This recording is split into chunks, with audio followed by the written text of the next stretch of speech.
Hi. So I am here to make a confession, tell a story. I don't know, share something that just happened that I don't really know how to feel about. Um, how do I feel? A little confused. Oh, I just got a text. Okay, I'll answer that in a moment. So I was making a video. I was in the middle of recording a video. So I'm sitting in my car, clearly engaged in an activity. I'm speaking into my phone. And a man pulls up behind me in a big truck and stops his truck and is like watching me make this video.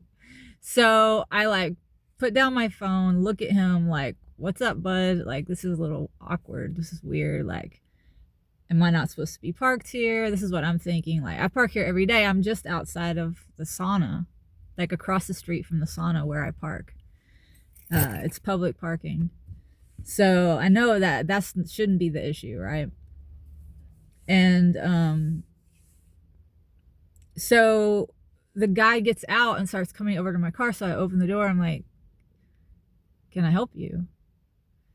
And I'm thinking he's going to tell me like I need to leave or something, which, like I said, I'm here every day and this is public parking. So, but I have no idea why else this strange man would be like approaching me. So he's like, are you on your phone?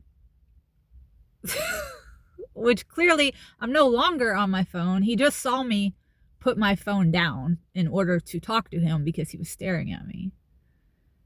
So I'm like, well, no, I'm not now, because obviously I'm talking to you now because you have pulled up behind me and like, what's up? Which he thought, like, look on his face was like, wow, you're rude. Which to me, I'm just being like, this is weird. Like, what is this? Okay. So he's like, well, I just I met you before, which I don't know this guy at all. Like, I don't know what he's talking about. Right? I'm like, well, I don't know you. And he's like, oh, I live next door. And I've seen you a lot of times and you were always nice to me before. And I'm like, okay, I'm like, I don't know who you are, man. Like, what is this about? And he's like, well, I just wondered if you need anything. And I'm like, why would you think I need anything? He goes, well, I'm wondering if you live in your car. So I guess that this guy has like looked in my car, like while I've been parked here at the sauna. He's saying he lives next door. I guess he could see my things. I don't freaking know why this guy was like, I don't look up like a person in need. I go to sauna every day, which means I have the means to like pay for sauna. Whatever. I don't look like I'm in distress, but I guess maybe he's just concerned because he saw a woman with a bunch of clothes in her car and thinks I live in my car and that means therefore I'm in need. But I find it very creepy and weird that a man is like approaching me in such a way, like coming to my car with black sunglasses on. I can't see his eyes. Like, this is all, to me, very unsettling. This is what just happened. But he's acting like as if the way I'm responding to him is like that I'm a rude person, which, you know, whatever. Maybe he has good intentions, but like there are like there's literally like there's a homeless encampment around here where people are sleeping on the ground like that are clearly in need, and like I'm not. So it's not that I'm offended that he would think that I might be in need. It's just that, to me, I've had so many people, when they find out about how I live, like a disturbing amount of people try to leverage that or take advantage of it because they think I'm a needy person. When really, like, this whole situation is intentional. It has to do with my ethics and my values and my beliefs and my freedom. Like, very empowered person. And so, like I said, it really isn't about my ego being like, oh, I don't need your help. It's more of like, why are you approaching me when I'm literally surrounded by people right here? There's an encampment right here, people that are actually in need. And this guy sees me going into a sauna every day, which means that I'm paying for that. And like, I look very healthy, and I am.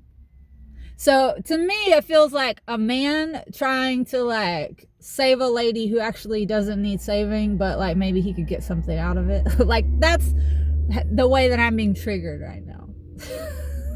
And I feel a lot of mixed emotions about it. Like, because see, I spent the last 2 days helping homeless people myself, people who are actually like in need, and giving rides to the place here in town, the nonprofit center that helps people get food stamps and bus passes, and paying for people to get meals. Like, I do that. I help people. And I don't, to me, it felt more like a man who was like, oh, look at this like somewhat attractive woman who maybe I could save. And she would be ever so grateful. But, you know, whatever, that's my own special kind of lens that I'm looking through based on of my past experiences. But to have him act like I'm an asshole for the way I responded, I was on guard. Like, strange man approaching me. You know, if I need help, I can ask for it. Right? Like, yeah. So, and he never took his glasses off either. But I was like, I don't need your help, buddy. Like, I don't know what this is, but I'm fine. Like, yeah. So there's a part of me that feels like, I think it's the part of me that's conditioned to like gaslight myself. I think I probably read that situation correctly, but you know, the guy did just offer to help me. So, you know, whatever, but I don't need his help. So that's all. I'm just repeating myself at this point, but it just happened. And like I said, it's like a disturbing amount of people that I have encountered who have tried to take advantage of me because they think that I am vulnerable when actually I'm an empowered person. And I have no desire for anything that they might have that they think that they can, you know, weaponize or use to get something from me.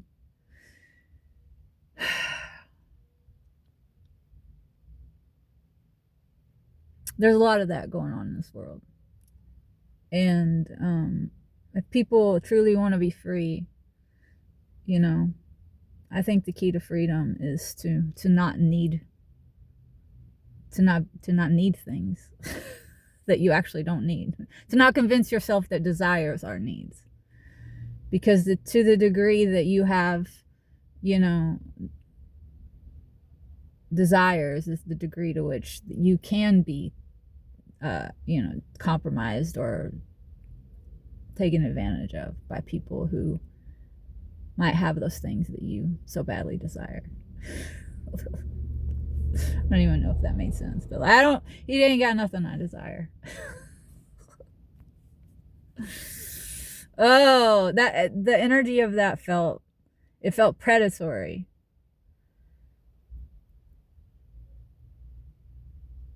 Wrapped in some nice words that I'm not sure where that was coming from, but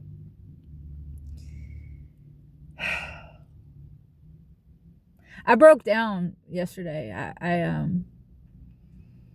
I made a new friend. He's a human being who happens to not have a house and probably was dealt a very shitty hand in life, as a lot of people are.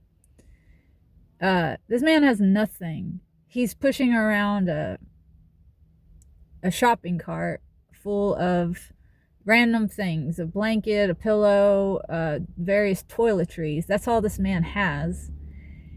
And I've been seeing him outside of the cafe that I go to every day, and people just walk right by him and act like he's invisible. And you can pick up from a person their energy, and like I could tell this man was not a threat, was not a danger to anyone. And so I've engaged him in conversation, and I've offered him help after he asked for it. Like, he asked if I could, you know, give him a ride to this place called Daystar. Like I said, they give people like food assistance and bus passes and things like that. So, you know, I gave him a ride, and I'm giving this man who has nothing a ride. And I could just tell by the way he was engaging with me, the way he was speaking, his energy, that he was so pure of heart. And this man who has nothing except for like some shampoo, he had a box, like a container of like 5 toothbrushes that he had just purchased or someone gave him. And he's like, can I give you a toothbrush? He probably sees I'm living in my car too. Maybe that's not even registering. Maybe he just wants to like give something in exchange for what he's receiving, you know? So I said, yeah, man, I'll take a toothbrush from you. I actually need a toothbrush. So, you know, and then I helped him the next day. And he had food, like he had been given food from this there's people that pop up in the parks around here, and they serve food to homeless people. And he, in exchange for the ride that I was giving, was trying to give me, in exchange for the ride I was giving him, he was like offering me his one meal, that he might not get any more meals for the week. I don't know how often this guy gets to eat. Not like I do, but he's offering me his food. This man who has nothing, you know? And it just broke me because I couldn't do more for him. I could see this man's heart. I could feel it.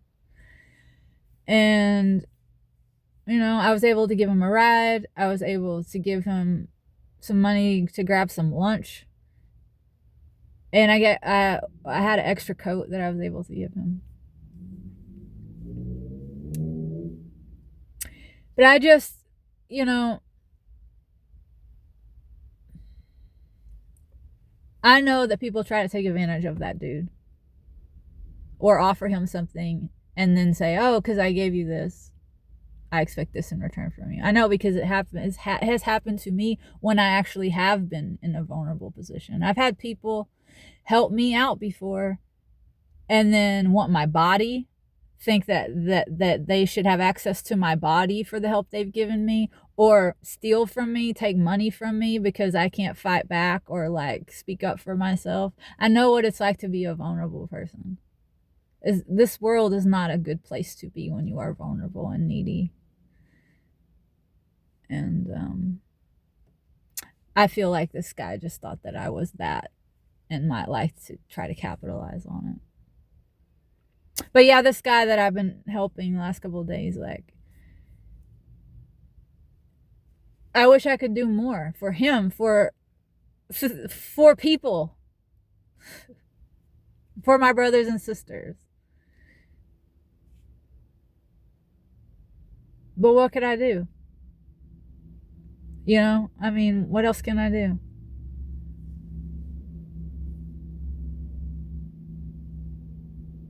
I mean, I guess I could say, oh, I'll be motivated to go and make a bunch of money so that I have money to donate and give and like. But participating in the system is what has created the situation that these people find themselves in. Our brothers and sisters who are on the street. A lot of the desperation, the poverty, the homelessness is a result of people playing into the system and making the excuse of, well, I'm going to do good with the money I make, or, you know, if we would just stop participating in it, stop creating the problems, then we wouldn't need to have the money to pay to fix the problems. You know what I'm saying? So that's why I don't try to go about fixing the problems by making a bunch of money to apply to the wounds, you know. The way I show up, you know, the way I'm able to show up and the way I do is with my humanity. Treating people like actual humans, regarding them, saying hello, you know, not speaking down to them, not pitying them. You got a toothbrush? I'll take a toothbrush, man.